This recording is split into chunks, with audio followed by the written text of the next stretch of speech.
Introvertendo, um podcast onde autistas conversam. Um olá para você que é ouvinte do Introvertendo, esse podcast feito por autistas para toda a comunidade. O meu nome é Thaís Mosken, eu sou autista, hoje trabalho como administradora de sistemas e tenho 31 anos. E hoje eu vou ser host desse episódio em que a gente vai falar sobre os autistas da região sudeste. Eu mesma nasci em São Paulo, mas hoje eu moro em Florianópolis. E apesar de conhecer as vantagens e desvantagens de se estar em São Paulo, eu não voltaria para lá, não. Olá pessoal, sou Paulo Alarcon, sou autista, tenho 31 anos, sou analista de sistemas. E eu nasci na região serrana do Rio, fui criado no litoral de São Paulo e atualmente moro no interior de São Paulo. Olá gente, meu nome é Alec, eu tenho 23 anos. Na verdade, eu nasci no Paraná, mas eu cresci no interior de São Paulo e recentemente me mudei para o Rio de Janeiro, porque eu estou estudando, estou fazendo medicina e minha faculdade é aqui. Eu também sou autista e fui diagnosticado recentemente. Meu nome é Daniela, sou mineira, sou de BH, nascida e criada em BH, né, e moro em BH, tenho 46 anos, sou administradora de empresas. E fui diagnosticada em 2017, finalzinho de 2017. Tudo bem, eu sou Rian Moreira Marques, eu tenho 22 anos, eu moro em Vitória atualmente, aqui no Espírito Santo ainda, nasci na Serra, também no Espírito Santo. Sou estudante de jornalismo e trader esportivo, eu fui diagnosticado também no fim de 2017, na época eu estava com 17 anos. Temos um aviso importante para vocês. No início desse mês, falamos sobre a nova edição do Autismo Tech, que vai ocorrer em setembro. Se você ainda não fez a sua inscrição, se apresse, porque ela se encerra no dia 31 de agosto. Acesse o link que está na descrição do episódio e garanta a sua participação. Lembrando que o Autismo Tech é realizado pela ATIP. Um problema mencionado por muitas pessoas que vivem em grandes cidades como São Paulo e Rio de Janeiro é a questão da poluição e do barulho. Como vocês lidam com isso? A minha vida inteira eu morei em bairros muito movimentados, com ônibus na porta, e atualmente eu moro do lado de uma igreja. Inclusive, para gravar esse episódio aqui, eu estava extremamente tensa, porque é muito barulho. E eu tenho muita dificuldade, às vezes, com barulho, porque o barulho me cansa e me desconcentra. Então, eu não consigo, às vezes, ter um diálogo, manter um diálogo, porque eu começo a prestar atenção no barulho, né? E a gente fica com esse barulho na cabeça dias e talvez até meses, né? Isso acontece muito comigo. Eu não moro na capital, moro do lado, mas eu acho que eu senti bastante diferença quando eu mudei no começo do ano, porque no interior de São Paulo eu morava numa chácara, então às vezes tinha vizinho que fazia barulho e tudo mais, mas não era esses barulhos de cidade mesmo, assim, de carro, de gente passando, vizinho perto e tudo mais. Eu comecei a usar fone direto, eu ainda não tenho um com cancelamento de ruído, mas eu quero. Mas eu comecei até, por exemplo, nas aulas e tudo mais, eu tenho ficado bastante tempo com fone e eu notei muita diferença, porque eu nem reparava o quanto que eu tenho hipersensibilidade auditiva, mas é uma coisa que é realmente, como falaram, parece que fica um eco do barulho na nossa cabeça, assim, a gente chega em casa, tá aquele zumbido, assim, aquela canseira. Eu moro aqui em um bairro nobre de Vitória, o que mais me incomoda, quando eu moro em condomínio, é muito frequente a questão do barulho de furadeira. E é um barulho particularmente que me incomoda bastante. Mas é isso. E também barulhos repentinos. Por exemplo, eu estou tranquilo, concentrado, de fone, por exemplo, trabalhando, e, por exemplo, um barulho de rojão, um barulho por exemplo, de estalinho, por exemplo, né? Aí me deixa um pouco perplexo em segundos, entendeu? No meu caso, é isso. Mas, assim, um barulho de forma generalizada, eu costumo me ficar tranquilo. A questão é um barulho específico de furadeira. Barulho de furadeira me incomoda bastante. Bom, eu tenho ainda muita sensibilidade a alguns tipos de figuras e iluminação muito intensa. E dependendo da figura, da intensidade das luzes, aquilo me causa uma tonteira, assim, uma tontura repentina, né? E eu não consigo enxergar, me dá tipo um blackout. É muito ruim, isso eu não entendia, né? Hoje em dia eu entendo e evito sempre que eu posso olhar, por exemplo, figuras ou luzes muito intensas. Mas de vez em quando eu sou pega de surpresa, né? E aí é muito incômodo realmente. Esses aspectos que vocês comentaram de barulho realmente são um dos pontos que eu me lembro bem de quando eu morava em São Paulo. Eu costumava, inclusive, cair bastante na rua e hoje eu percebo que eu caía muito porque eu ia perdendo um pouco do senso mesmo de direção quando tinham muitos barulhos vindo de lugares diferentes. E depois que eu me mudei, eu percebi uma diferença bem grande. Aqui em Florianópolis isso nunca mais aconteceu. Outra coisa que eu lembrei é que o meu campus, ele fica na beira da Baía de Guanabara. E aí, do outro lado, fica um aeroporto. E lá passa navios também. E vira e mexe, eu levo muito susto, porque eu ouço os aviões, eu ouço até falando no aeroporto, aquelas vozes robóticas, eu não sei uma coisa.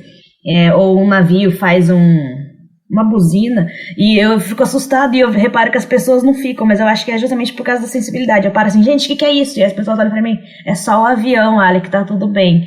Mas é direto, eu tô morando aqui já tem vários meses e eu sempre assusto. Eu gosto, particularmente, muito de futebol e tênis. Mas, por exemplo, se eu tiver um estádio, por exemplo, é um barulho que eu gosto. Não sei se, por exemplo, autistas também, alguns deles possuem, por exemplo, você gosta de tal coisa e, por exemplo, esse barulho não te incomoda. Ou se você tiver um show, por exemplo, de funk, ou um show, por exemplo, de MPB num show, e isso não incomoda. Igual, por exemplo, um pub também, isso não incomoda. No caso, sempre é um barulho específico mesmo. Achei interessante, acho também eu lembrei assim, comentar isso, né, como uma característica específica, né. Eu acho isso bem curioso. Pra mim não tem nenhum barulho, se ele estiver alto de verdade, que não me incomode, mas certamente tem algumas frequências que me incomodam mais. Então, os graves tendem a me incomodar bem mais do que os agudos. Aquele barulho agudo que o pessoal fala que dá arrepio de passar unha em quadro e tal. Pra mim, esse barulho, assim, é ruim como um barulho daquele, com aquele volume. Mas ele nem se compara com um grave. Então, não sei se para mais alguém ter realmente esse tipo de diferença, mas eu acredito que sim. Eu acredito que para muitos autistas, alguns barulhos específicos sejam bem piores do que outros. Alec, uma pergunta para você. Nos episódios das outras regiões, vários autistas reclamaram de pessoas da região sudeste, principalmente dos paulistanos. A gente quer saber o que você acha. São Paulo realmente é o estado vilão do Brasil? Eu não diria vilão, mas eu entendo que... Por que as pessoas acham isso? Eu acho que é porque é um estado muito superestimado e acaba tendo uma concentração muito grande de renda e oportunidades e tudo mais. E acaba que a mídia e tudo mais concentra muito aqui no Sudeste, né? Os outros estados têm pouca representatividade. Então, eu entendo tudo isso, mas eu não acho que seja um estado vilão, assim. Mas acho que a gente tem que valorizar o Brasil como um todo, com toda a diversidade que ele tem, que o Brasil é um país incrível e parece vários países diferentes de tão rico que ele é. Então tem que celebrar toda essa diversidade, não pode concentrar só num lugar. Mas não quer dizer que seja assim tudo de negativo por aqui. Uma coisa que eu vejo, apesar de estar no estado de São Paulo, mas a forma como as pessoas os paulistanos, né, principalmente, agem é diferente dos outros cantos do estado, né, principalmente interior, o litoral. As agendas de tudo quanto é evento cultural que acontece, o foco acaba sendo São Paulo, né.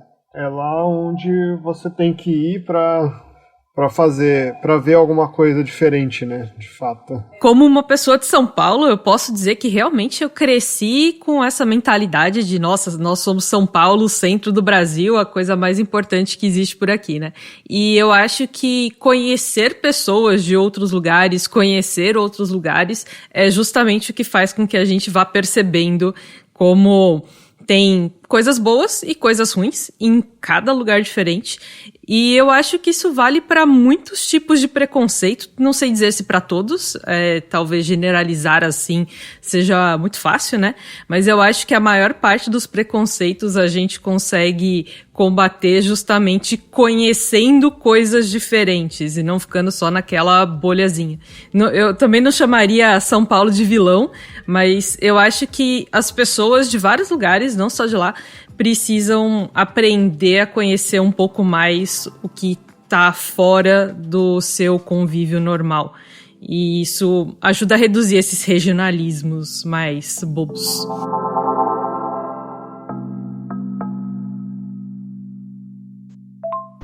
Olá a todos, eu me chamo Rodrigo, eu tenho 27 anos. Hoje eu moro em Marília, no interior de São Paulo. Eu fui diagnosticado com autismo em 2014, com 19 anos, meu segundo ano de faculdade em Lorena, através do CAPS. E é uma coisa curiosa porque eu morei em 4 cidades. Nasci em São Paulo, depois mudei para Cruzeiro até o ensino médio, depois para estudar, fazer faculdade, morei em Lorena. E hoje eu moro em Marília, que é do outro lado do estado. E é a melhor cidade hoje, até hoje que eu estou morando, né? Tem a tranquilidade de uma cidade de interior, tem a infraestrutura necessária de igual de uma cidade maior. E as pessoas são muito receptivas. Eu me chamo Andresa, tenho 39 anos, sou de São José dos Campos, São Paulo, região do Vale do Paraíba. Nossa cidade é mais conhecida pela aeronáutica, uma vez que a Embraer fica aqui, o INPE, o ITA, e recentemente nós recebemos o selo de cidade, a primeira cidade inteligente do Brasil.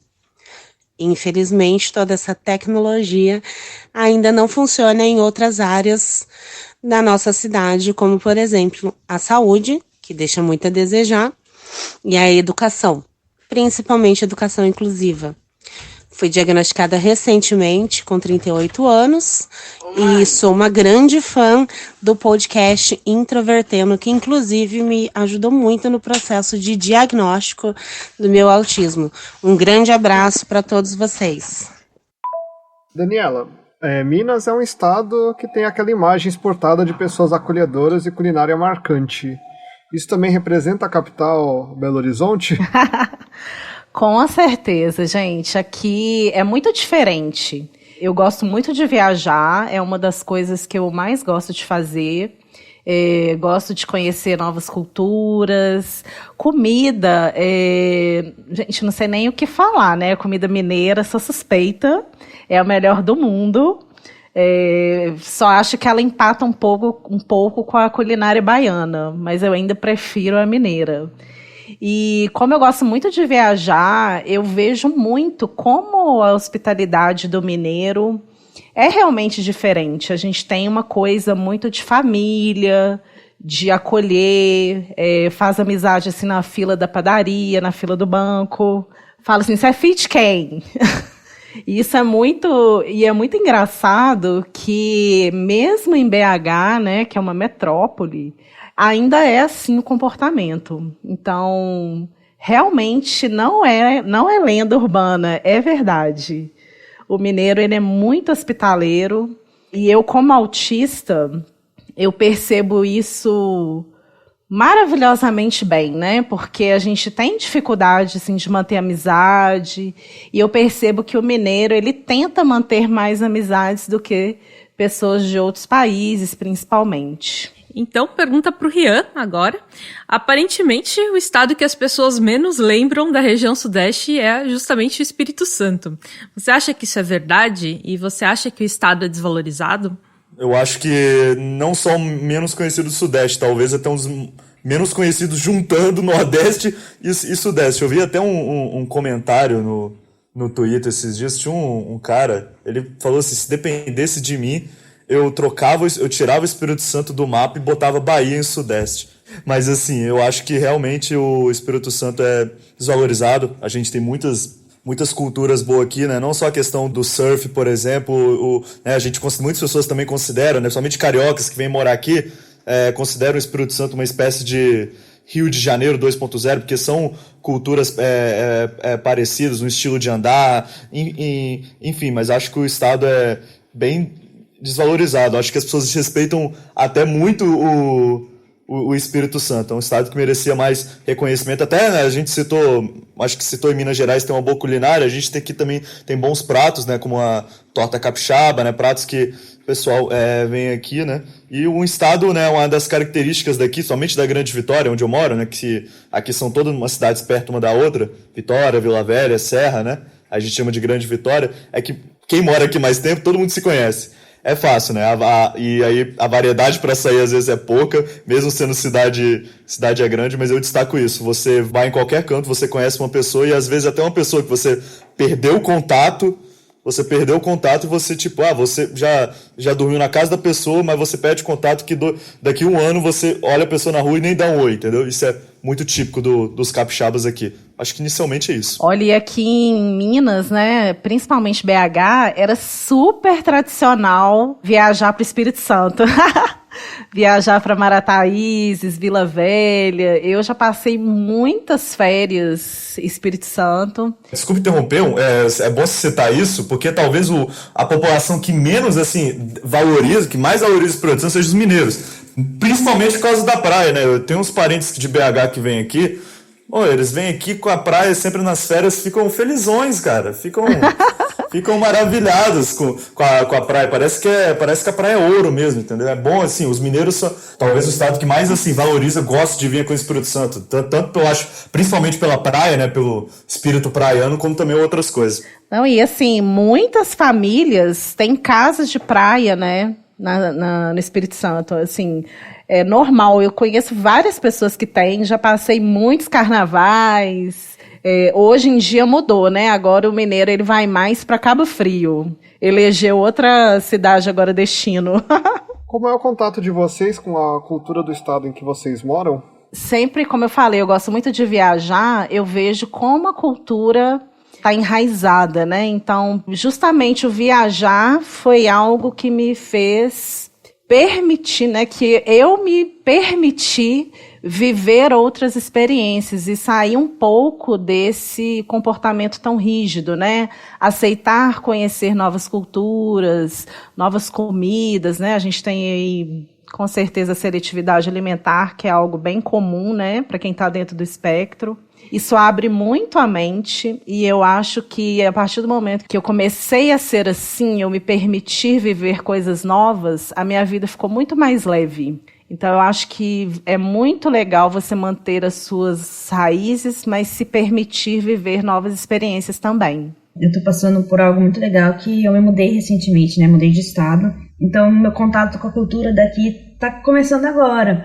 E tá numa fase assim de explorar as diferenças que tinha de quando eu morava em São Paulo para aqui no Rio.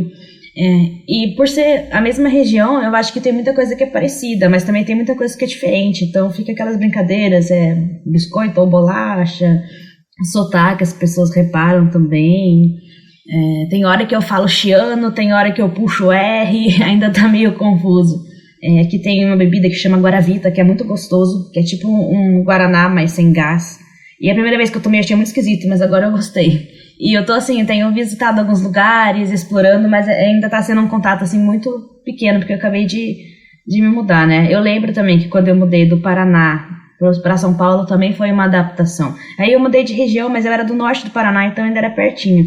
Eu acho que se alguém, sei lá, saísse daqui e fosse pro Nordeste, por exemplo, ia ter uma diferença muito maior. Os lugares que aqui eu já conheço, as pessoas também já... Às vezes é uma questão que até satura, né? Você já tá ambientado com tudo, tanto que eu até comentei, eu acho, no início do podcast, que às vezes a gente fica chato de, às vezes, ir no mesmo lugar, falta variedade, você fica com vontade no meu caso, eu fico com vontade de conhecer lugares novos constantemente. Queria ter tempo, né? Assim, o tempo semanal para conseguir conhecer lugares novos com mais frequência, exatamente por causa disso. Acho que eu não sei os outros convidados, mas eu acho que quem tem quem mora assim, em lugares pequenos ou em estados pequenos, né, que é o meu caso, né, tem esse, eu acho, tem esse desejo, né. E o Espírito Santo, em termos de sotaque, né, eu não tenho muito. Eu acho que o Espírito Santo, talvez dos estados do Sudeste, seja o que tem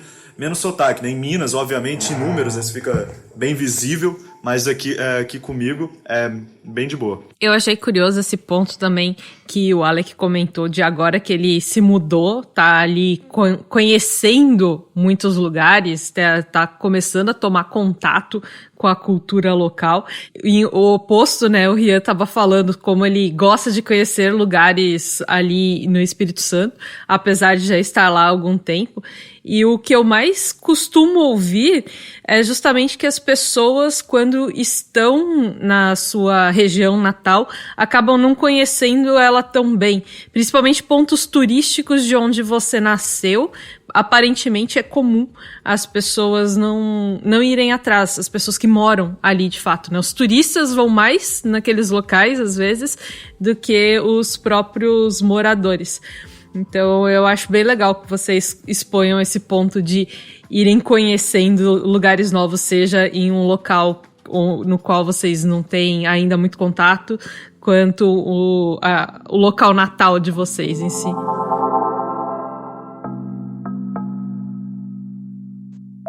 Oi, meu nome é Carol, tenho 25 anos e bem provável que eu seja autista. Estou em acompanhamento com a psicóloga para ter certeza. Moro aqui em Guarulhos, em São Paulo, que é a segunda cidade mais populosa do estado, a 13ª do Brasil e a 53ª do continente americano, contando aí um pouco mais de 1.400.000 habitantes, né? Nossa fundação foi em 1560 pelo padre jesuíta Manuel de Paiva e o nosso nome veio de uma tribo indígena que habitava aqui, chamada Guaramomes, os Guarus. Inicialmente chamada de Nossa Senhora da Conceição de Guarulhos, que é o nome, e o nosso nome atual, né, Guarulhos, só foi adotado em 1906. Aqui temos o Aeroporto Internacional de São Paulo, que nada mais é que o maior aeroporto da América Latina. É isso. Olá pessoal, meu nome é Leíse, eu moro em Bambuí, no interior de Minas Gerais, uma cidade com 22.000 habitantes, e recebi o diagnóstico com 40 anos. E transformei minha casa numa clínica multidisciplinar. Essa clínica ela tem os profissionais, né, que o autista precisa, né, e tem o olhar de um autista, né, para ao mesmo tempo não deixar, né, não camuflarem as características autistas, que não prejudicam em nada. Grande abraço. E então, pessoal, para finalizar, de certa forma, é a última pergunta fechada que a gente tem, mas depois a gente também abre para outros comentários que vocês queiram trazer.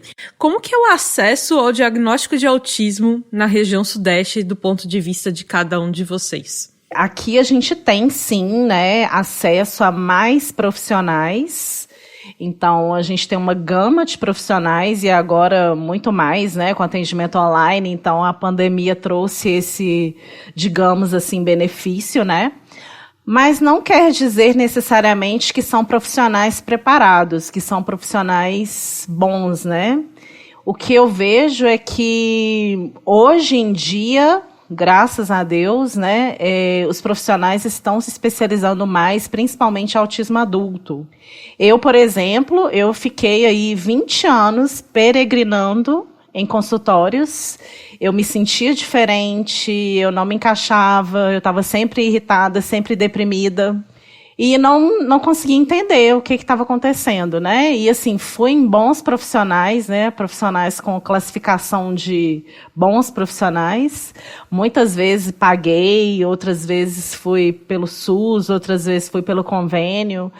Então, eu acredito que nas grandes cidades a gente tem um volume maior de profissionais, sim, mas não quer dizer que sejam profissionais qualificados. O mercado precisa ainda se especializar e entender muito sobre autismo e sobre outros transtornos, né, psicológicos, mentais, enfim. Eu senti muita diferença na minha vida depois do diagnóstico. Eu acho que os 20 anos que eu fiquei sofrendo poderiam ter sido, assim, infinitamente menos doloridos. Eu poderia ter deixado de tomar 1000 medicamentos que eu tomei. Mas eu acho que tudo tem a hora certa também, né? Então, graças a Deus, tive acesso a bons profissionais e tenho o meu diagnóstico, e isso que importa hoje. Mas eu acredito que existe ainda uma necessidade muito grande de especialização dos profissionais. Eu escrevi umas matérias sobre isso recentemente, né? E eu entrevistei também membros aqui das associações aqui que tem de autismo, principalmente Vitória. E eles disseram sempre, a gente está buscando essa especialização, mas nada é esclarecido. Então, nesse caso, acho que tem muito, digo aqui especificamente no Espírito Santo, mas pode ser considerado no Brasil, né?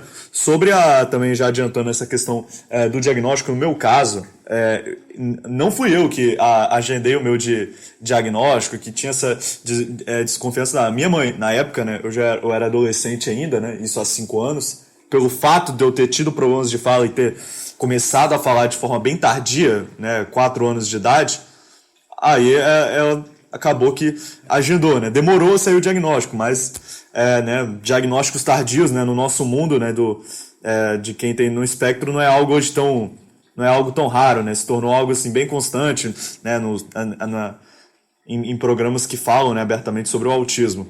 Eu recebi o diagnóstico muito bem, né, sem nenhuma, não tanta surpresa, assim, não com muito medo, assim, de preconceito. Óbvio que eu ainda, assim, não falo para qualquer pessoa, por exemplo, que eu tenho um autismo ainda por causa do capacitismo, entendeu? Eu ainda vejo, eu acho que a nossa luta ainda de pessoas com deficiência no geral, não só autistas ainda, a gente não é uma causa social, assim, como homofobia, machismo, que, assim, já tem um tratamento bem maior, conhecimento bem maior, então ainda, assim, evito, às vezes, falar com ignorantes esse fator, falo abertamente isso, mas sempre falo com uma pessoa, assim, com uma maior facilidade que a gente tem autismo. Acho que esse diagnóstico foi uma coisa que também me fez compreender várias dificuldades que eu tinha, ainda mais depois que você descobre um transtorno ou um diagnóstico tão impactante como esse. Eu acho que uma coisa que ajudou, no meu caso, foi ter encontrado profissionais que estavam fazendo pós ou especialização, ou eram recém-formados, que muitas vezes, por exemplo, uma neuropsicóloga que eu fui, ela não era daqui, ela era da região centro-oeste, era de Brasília, e ela foi até São Paulo para fazer a pós dela, e aí como ela estava nesse processo ainda de finalização da pós, ela cobrava um valor bem mais acessível. Eu acho que isso está perto de vários núcleos de faculdades e tudo mais. Acabam surgindo muitos profissionais que são mais acessíveis mesmo do que outros profissionais mais especializados. Eu acho que isso foi um dos fatores que me ajudou e que eu imagino que deva fazer muita falta, assim, se você só tiver a opção do profissional que cobra muito caro, ou o SUS, que a gente sabe que, infelizmente, as filas são muito longas e é difícil você encontrar um profissional minimamente preparado. No particular mesmo já né? Realmente, como falaram, infelizmente ainda não se sabe, assim, não é tão... A informação sobre o autismo ainda é muito cheia de estereótipos e muitas vezes os próprios profissionais não sabem como reagir, como identificar. Então, eu acho que o fato de estar próximo a esses núcleos de muitas universidades e tudo mais foi algo que favoreceu. Sim, realmente, as principais universidades estão na região, né? E por terem mais profissionais, obviamente, se acaba achando com mais facilidade um profissional minimamente especializado ali. Em algumas cidades, e aí eu encaixo as cidades médias aqui da região, né? Cidades que não são tão ricas quanto São Paulo, mas tem também uma população mais enxuta. Algumas mantêm alguns programas municipais de suporte a autistas, né? Onde eu moro mesmo, eu tenho que ir para cidades vizinhas atrás de profissionais. Mas pelo menos é uma viagem aí de meia hora, de 20 minutos, meia hora para chegar. Muito obrigado, gente, pela conversa, por compartilharem essas vivências fora do eixo Rio-São Paulo, principalmente. E deixe uma mensagem final. Bom, gente, eu amei participar. Queria aí convidar quem não me segue ainda, né? Eu tenho uma página no Instagram, @Vida de Autista, e também um canal no YouTube com o mesmo nome, Vida de Autista. Então, me segue lá. Sempre compartilho, né, a minha vida, então por isso que chama Vida de Autista. Eu, particularmente, né, descobri depois dos 40, então precisei lidar com todo esse mundo novo que surgiu na minha frente.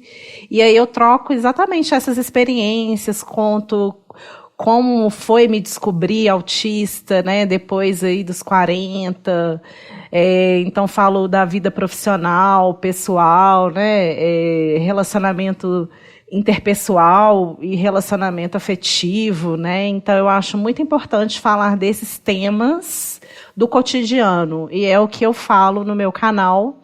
E coloco algumas coisas engraçadas também, porque eu acho que a gente tem que levar a vida com bom humor, né? Então, sempre falo também que vale a pena buscar o diagnóstico em qualquer que seja o momento da sua vida. Então, não importa o que você está passando, se você está casado, solteiro, se você tem 20 anos, 50 anos, 60 anos, você saber quem você é de verdade abre um oceano de possibilidades, né? E eu queria deixar uma frase que eu li outro dia, que virou assim a frase que eu vou levar para a minha vida, né?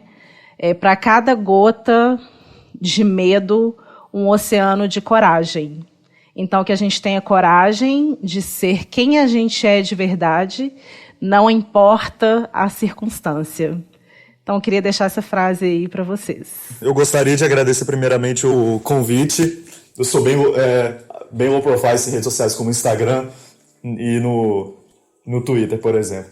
E queria, assim, incentivar, né, quem ainda tem dúvida, sempre buscar caso de desconfianças, tudo, buscar o diagnóstico, buscar ajuda também. Assim, a terapia especializada foi uma das questões que me ajudou muito nesse processo pós-diagnóstico, continua ajudando sempre.